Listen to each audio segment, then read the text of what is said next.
to get some experience first. Mm, There are so few and far between of the Mark Zuckerbergs or the Bill Gates that drop out and create something amazing. mm, It really is somebody who has, like most people, they've gone and got, whether it's experience working at a startup or experience working at a big, you know, corporate entity, that experience is invaluable. It also starts to build up your network, which then also translates into those soft skills that you need to be able to run a business.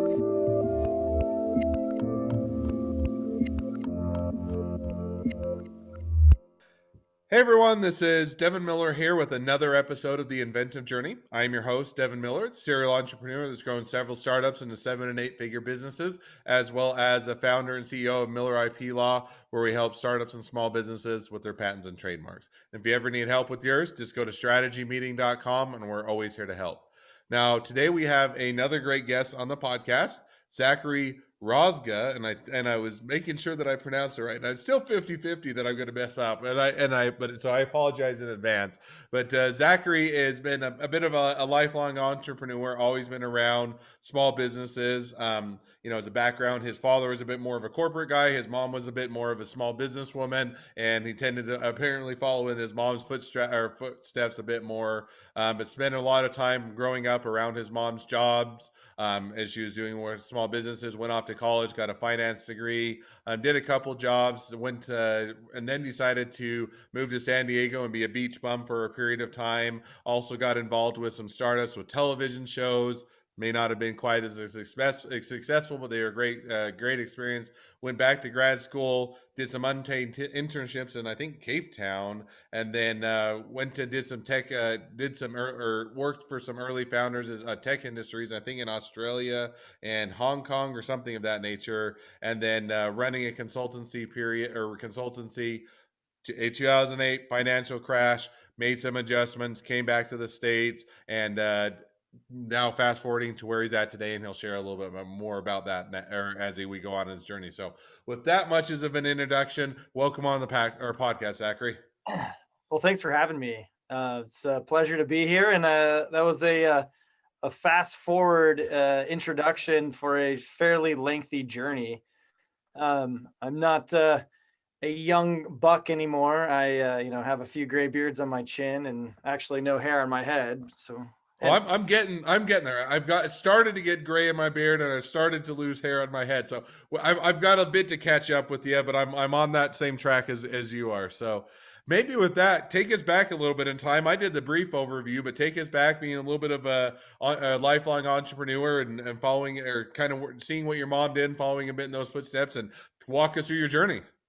yeah, I appreciate it. So, it's interesting to be on this podcast and have somebody actually ask about the journey, because I think a lot of times when you get into these types of business conversations and podcasts, everybody wants to talk about the now, the present, Hmm. and the present and the future, right? Like, what are you doing now, and what are you going to do in 5 years' time? It's often that you don't get a chance to reflect on, like, how did you get here, and what have you done that's going to, help you get to where you want to be in the future. So, it's Hmm. funny, like you said, I have tended to be on the sort of small business side with a father who was definitely at the big business side. I think at the time he left Wells Fargo, they were almost as big as like the federal government, in terms of employees. And probably have more power. So. Yeah, it was right after the merger with Wachovia, which, they truly became a gigantic sort of, I would say, almost unwieldy machine. But Hmm. and actually we saw that because they got in a lot of trouble shortly thereafter. But sidebar there, yeah, I mean, my mom was mostly in the sort of small business realm, and part of it was because of where we were as a family and following my dad around, as he was getting moved from here to there with the corporate machine. And so Hmm. she ended up having it, still keeping a career, which I really appreciate and applaud with her. And a lot of times it was in smaller businesses. And, I took, little jobs here and there with her at her businesses. And Hmm. it's, the one thing about working in small business is you do get exposure to a lot. Hmm. Um, and when you're in large corporations, you become a very narrow focused specialist. Whereas when you're in small businesses, you have to do accounting, you have to do hiring, you have to do, sales, marketing, etc. And so I think that's one of the things that I was lucky at a very young age, is to get exposed to every sort of facet of a business, which I think is really important when you're going to become a leader. Now, Mm, my ambition is to actually grow my current business to something that is sizable, or at least gets, to a point mm, where it could maybe be acquired by a sizable business. So it's not that I shy away from that because, the bigger you are, the more money and resources are around. Um, absolutely.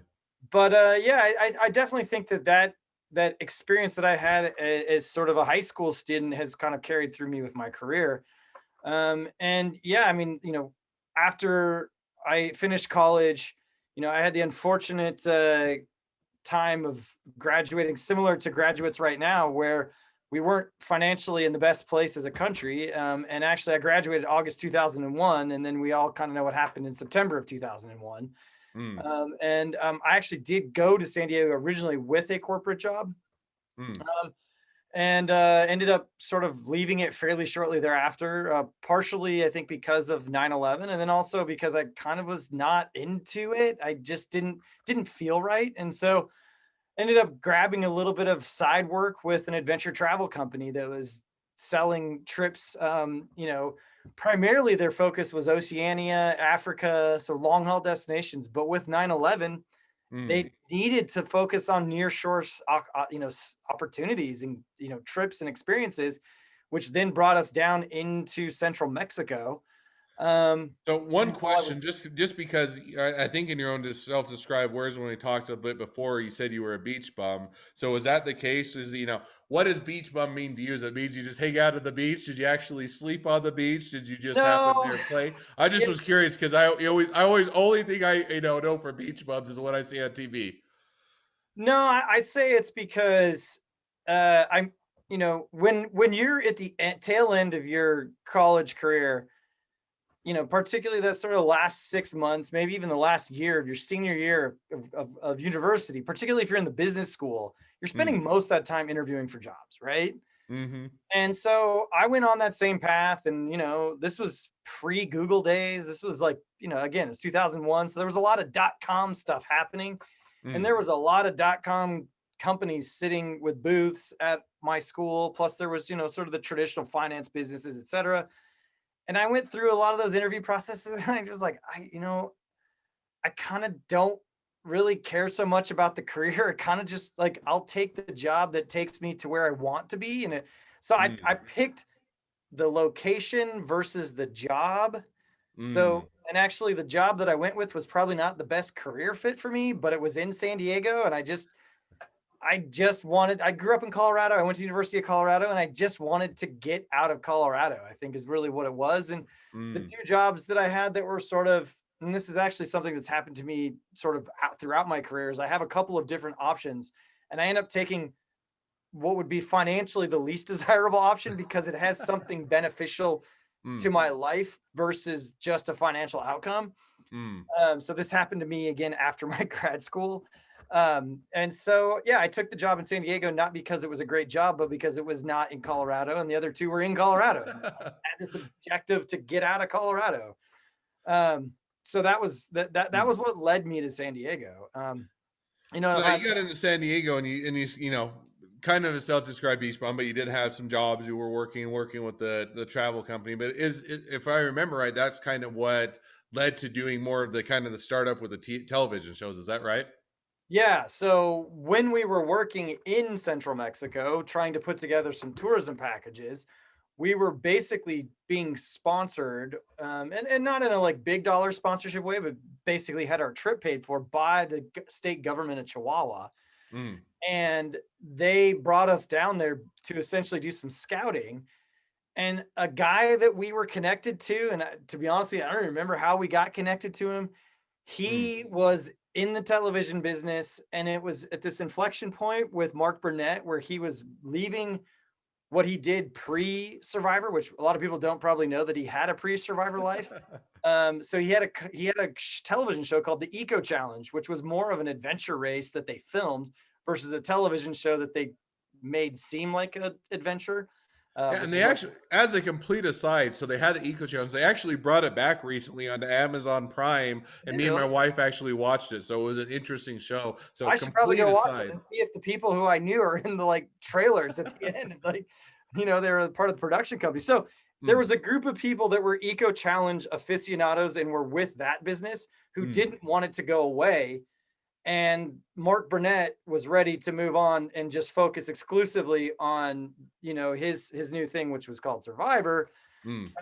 And so the business model that they had developed with Eco Challenge, actually, he took with him over to Survivor, which is find a destination, have that destination pay the upfront sort of production costs. So the last Eco Challenge was in Fiji, and the Fijian government cut him $1 million check.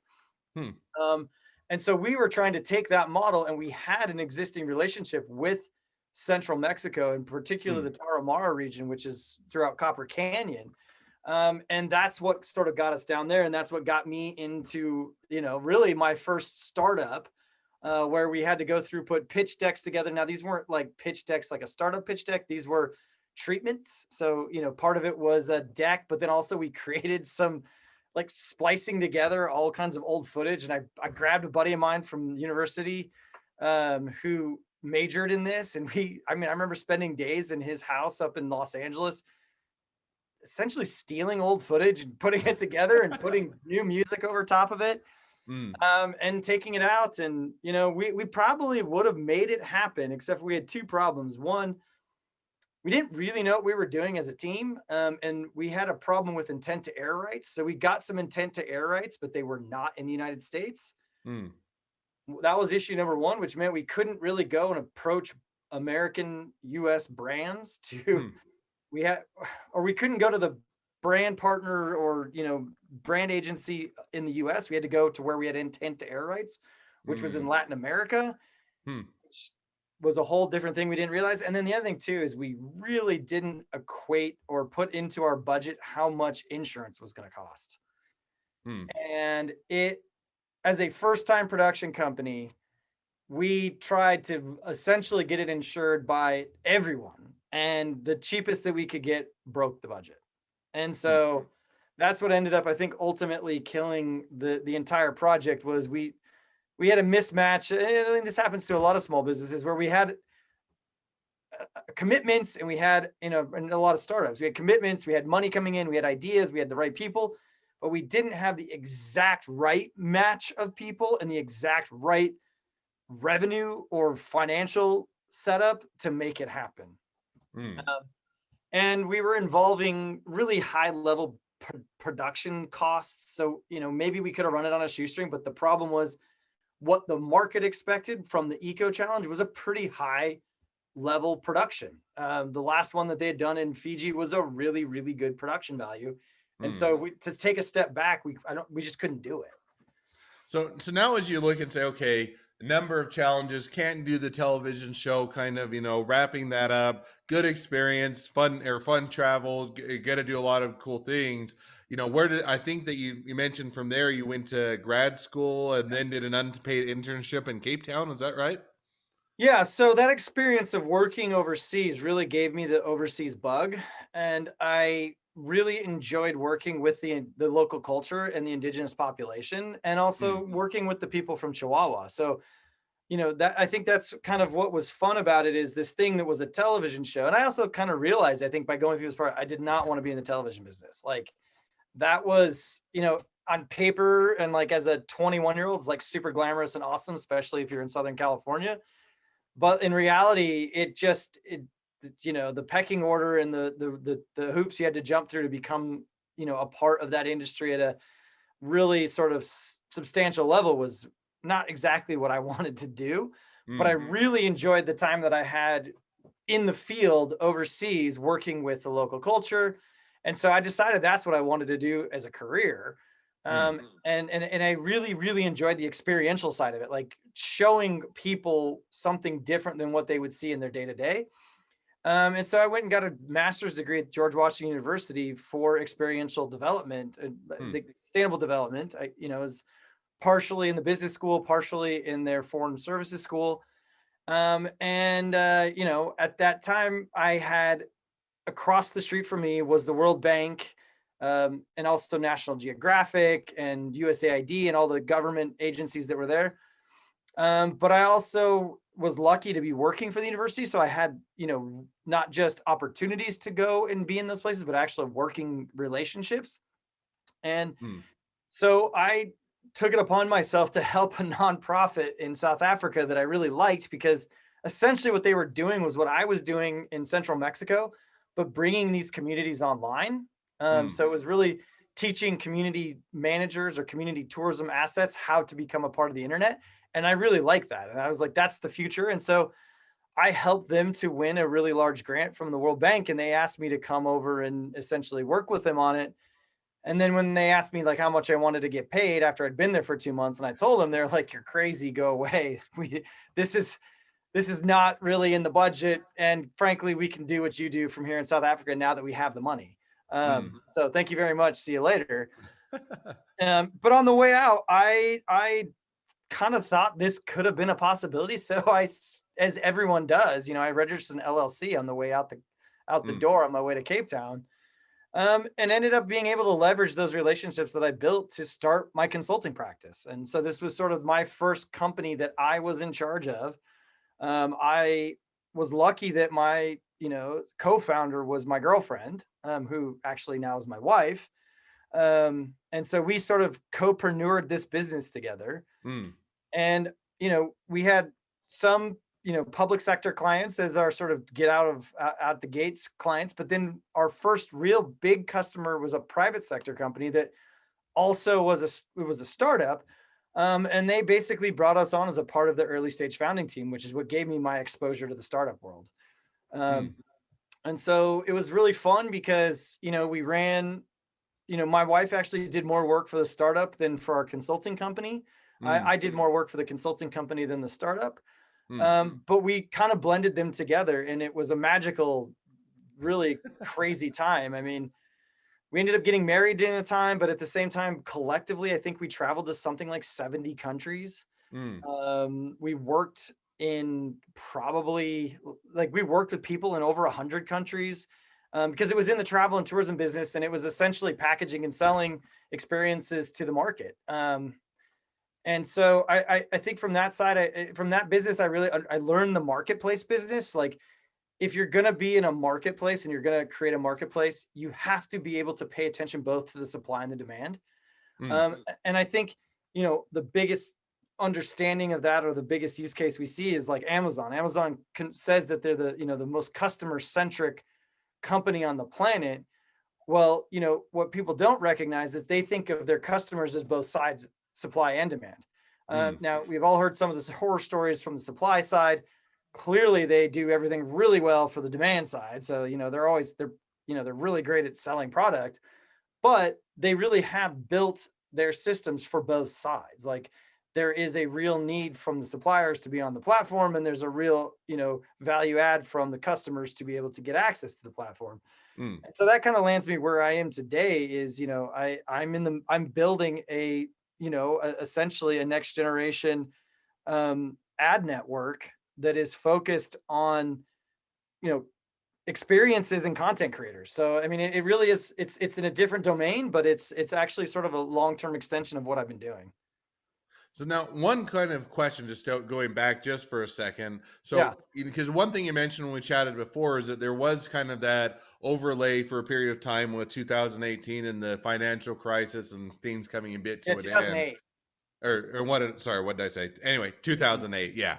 Yeah. 2008, and then the financial crisis obviously went on beyond that. So was that, so the businesses that your consultancy and everything, remind me, was that before or after the crash, or did you have to adjust or shut those down, No, or I how mean, did that go? basically, no, I mean, that's a really good point. I mean, the 2008 financial crisis shut us down. Mm, They there were there were a couple of really big projects that we went out and won on the consulting side, that we leveraged the private sector company to win by saying that because the private sector company was going through a capital raise, mm, and we were going to take a chunk of that capital and invest it into new regions. So essentially, our company was heavily leveraged in Southeast Asia, I would say Eastern Europe, I would call it, and Africa and Oceania. And the, mm, the area of the world that we hadn't started working in was the Western Hemisphere. And so on the private side, we were actually in a capital raise starting in 2007, where we were raising money to expand what we were doing in a significant way, both from a product improvement perspective, but also a geographic like domain exchange. Mm. And so we then went and raised some money on sort of the consulting side through government donors with a explicit one-to-one match. And we were going to take the capital, the private capital dollars we were raising in the private equity markets and match the government money with it. And they were okay with it. Actually, the thing that was really interesting was the public sector people wanted to write case studies around the world that we were doing this because it could show a true public-private partnership. Like everybody was like over the moon that we could do this together. And then, the first inklings of we had a problem financially in the global market, our first lead investor kind of backed off. They were out of Hong Kong. And then our next investor kind of backed off. They were out of India. And then all of a sudden, then boom, the financial crisis happened and the stock markets plummeted. And literally every investor that we were talking to was like, we're not going to invest money in tourism in emerging economies, period. Like it was just not happening. And so, we went back to our public partners and asked them like, what can we do? And they, to their credit, they bent over backwards trying to find us another investment partner, particularly in the region that we were working with, and we just couldn't do it. It was just the wrong timing, too risky. And so, we had put so much capital of our own as a consulting company into that project that we basically had dried up our pipeline, and we basically had no pipeline left because we put so much energy and effort into that. We had a couple of other projects that were running, but they were like at the tail end of them because this was going to be our big like 3-year project and it was going to consume everything. And actually my wife and I had already planned to move from Africa back to the Americas to be able to manage it. And so this all kind of happened, simultaneously. And, it's at the end of the day, like we ended up having to close the company, the consulting company. The private company had to completely reorganize. It went through several different iterations after that, and to a point where I think it eventually sold all of its assets off to some of our strategic partners. And so bringing us full circle, bringing us to today, you have the company you're working on. Give us a little bit of kind of where are you at and kind of where do you see things headed? Yeah, so where we are today is, like I said, after that sort of happened, I went through a series of, oh my God, what do I do kind of moments, and just kept the lights burning, both personally and professionally, and ended up making my way into experiential marketing, which was actually a natural, I would say progression of my expertise in my professional career. Because that's essentially what we were doing, was helping experiences get marketed and sold.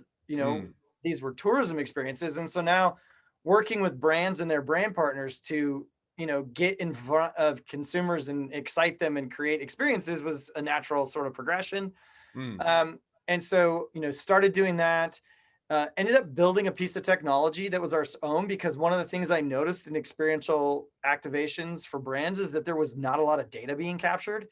It was, we'll hire a street team and let them run down the road, and hopefully that'll turn into new memberships at our gym. Or, we're going to spend a bunch of money on a billboard inside of this concert, or we're going to slap our name up against this sports team. And it's going to, there wasn't a lot of, data-driven decisions and conversions of customers. So we built a platform to address that. And again, like 2008, who would have foresaw a global pandemic that was going to shut the economy down and shut down essentially all experiential activations as we knew them was going to come in the end of 2019, beginning of 2020. And that's exactly what happened to us. We had a really significant book of business built up in the Q1 of 2020 that literally within a week went from like $250,000 of booked, sold business to $5,000. And honestly, at that point, I had a little bit of like a, oh shit moment. Like, this is going to happen to me again. Like things outside of my control. But the difference between that time and this time is I didn't take in outside investment. Mm, We didn't bring in additional third party capital in any sort of super substantial way. Yes, we did raise a little bit of friends and family to build the product, but we hadn't closed that seed round, or we hadn't, and we were preparing for it actually based on the book of business that we had, but mm, we didn't actually go out to market and start, selling it. And I think that's actually what in a weird way actually helped us, is because we didn't have like all these third party issues of like, hey, we need to realize this, or no, you can't like innovate in there and you can't do that and you can't. And it allowed us to take a deep breath and take a step back, mm, which is what we did. And look, lo and behold, we found an amazing opportunity where we could actually apply a marketplace concept to it, which is in esports and gaming.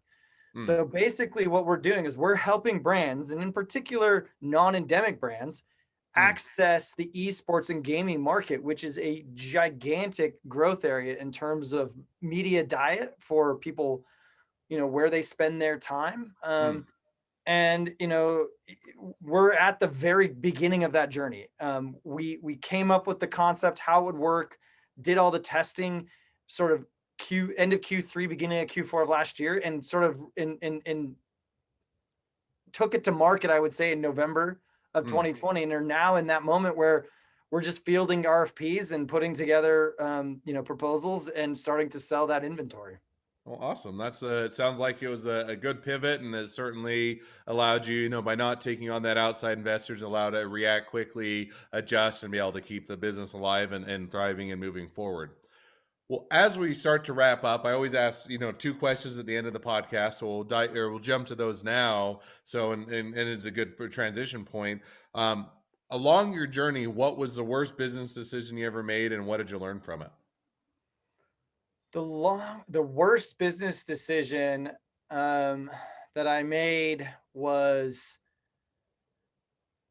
I s- the initial co-founders that I had of this business, Mm, which I've actually replaced them. They were wonderful, amazing people, but they didn't have the right skill set, expertise, and experience that was necessary to turbocharge the business. mm, And that was exactly the problem that I have had in another business in the past. mm, And I didn't learn my lesson. mm, And I'm what the one I'm referring to in the past was the television show, right? mm, We had the greatest idea, the most well-intentioned people willing to scrape, scrap, work as hard as they possibly could, but they just didn't have the fundamental skill set to be able to do what was necessary to move the needle. mm, Same thing when I originally created this company. Um, but because I was the majority shareholder of it, and because I have a situation where I had some flexibility, instead of saying screw it and giving up, I actually found a way, to make them whole, because they did contribute a ton of time, energy, and effort into getting it off the ground, mm, and B, replace them with somebody that does have the skill set, does have the network, and does have the expertise to be able to make it happen. mm. Um, but I did have 3 years of just terrifying, horrible heartache and pain working with these people and asking them to do things they just fundamentally couldn't do. No, that makes perfect sense. So, no, and I think that's a good lesson to learn in the sense, and it's one that sounded like you had to learn the hard way a second time, but then you finally learn the lesson of, hey, you really do have to not only have people that are skilled or good workers, but actually fit what the company is, able to turbocharge it, really have that, that drive and culture fit and skill set, all of the above in order to really drive the company. And I think that's one that's too often you're trying to think, hey, they're good people, they're good workers, they're my friends, I know them, and it's hard to make that pivot. And yet sometimes it can hold the company back when you don't do that. Now, as we jump to the second question, which is if you're talking to someone that's just getting into a startup or a small business, what would be the one piece of advice you'd give them? Yeah, so I got this question I think it was last week, because I was student teaching a bunch of CS students. They were probably in their second year of computer science, and Mm, there was a lot of them that were like super enamored with the idea of starting a business. And mm, I said, don't do it. I said, you guys need to make this. If your ambition in your life is to start a business, great. I think that's the greatest thing you should ever do. But one thing that I think is really important is you got to get some experience first. Mm, There are so few and far between of the Mark Zuckerbergs or the Bill Gates that drop out and create something amazing. mm, It really is somebody who has, like most people, they've gone and got, whether it's experience working at a startup or experience working at a big, you know, corporate entity, that experience is invaluable. It also starts to build up your network, which then also translates into those soft skills that you need to be able to run a business. mm. And so that would be my recommendation. I know there's probably not a lot of people maybe that are in the same situation that I'm describing that listen to your podcast, but I mean, I think it's really important to have like real experience, not just an idea, because Mm, ideas are a dime a dozen. It's the execution that actually makes the business happen. And mm. and so that would be my recommendation.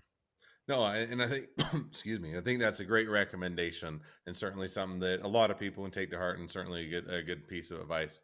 Well, as we wrap up, if people want to find out more about your business, they want to be a customer, they want to be an employee, they want to be an investor, if you're willing to sell many of your equity, they want to be your next best friend, any or all of the above, what's the best way to connect up, find out more?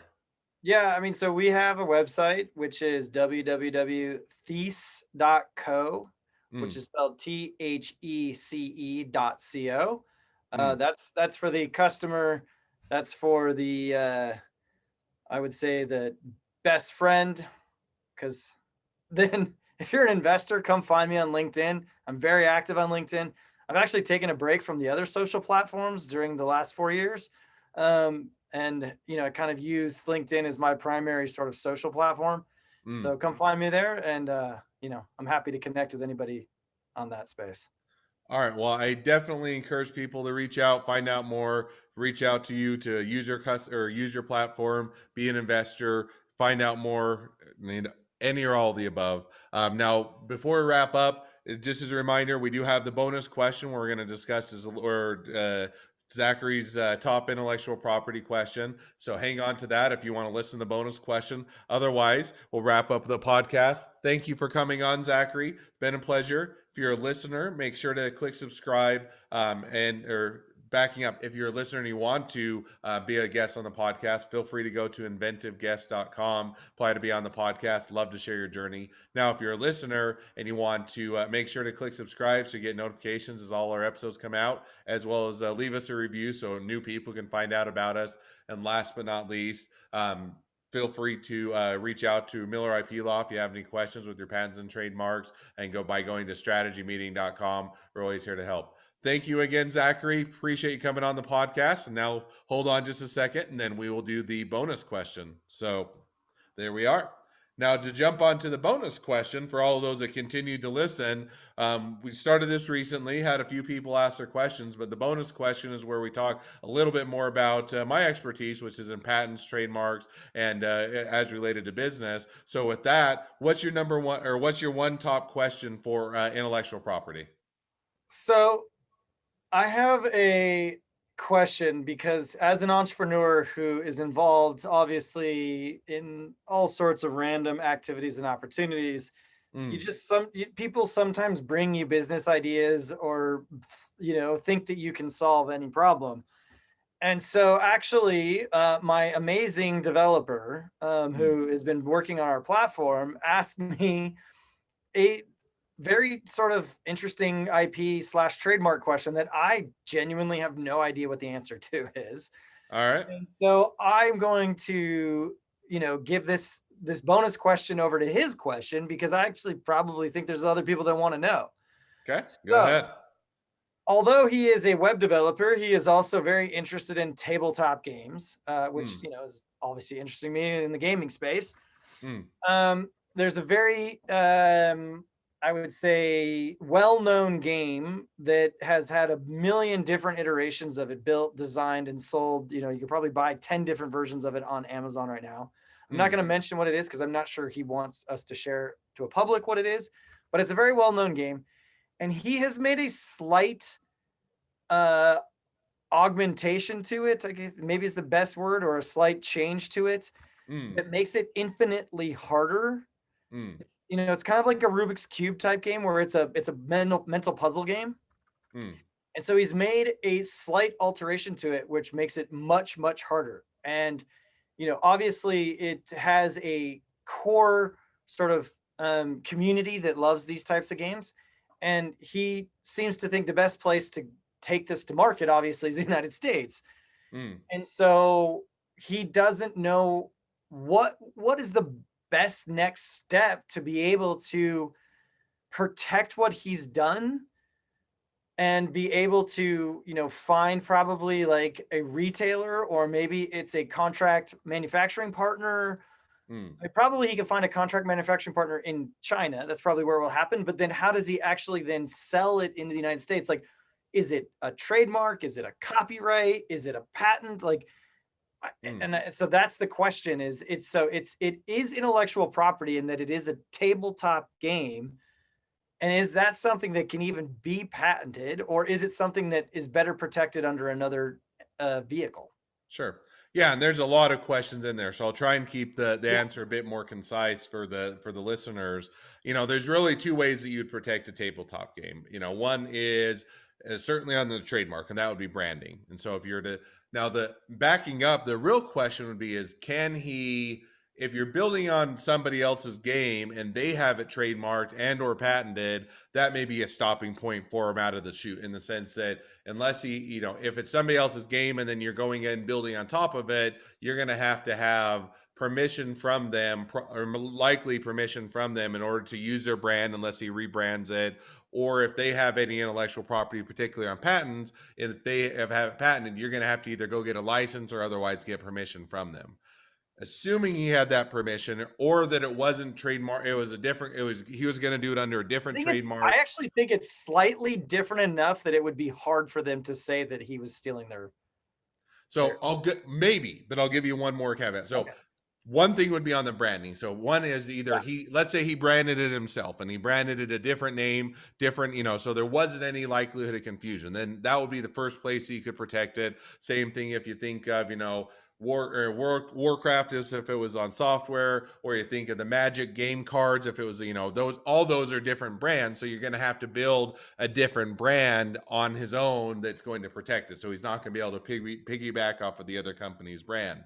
Now, the second question is you can't necessarily most of the time you can't patent a game on the utility side, meaning there isn't a lot of functionality as far as how it works, unless you just made something that has a lot of devices and it really does have the utility and the functionality. But most of the desktop desktop games are going to be more on, it's going to be dice, or it's going to be a board game, or it's going to have a few characters, but there isn't, it doesn't functional, it doesn't do anything. But a lot of times what you can do is protect it on the design side, which means it has a unique look and feel to it. And that can be, you have a specific shape of a board game, or you have specific looking dice or characters or other things that make it a unique look to it.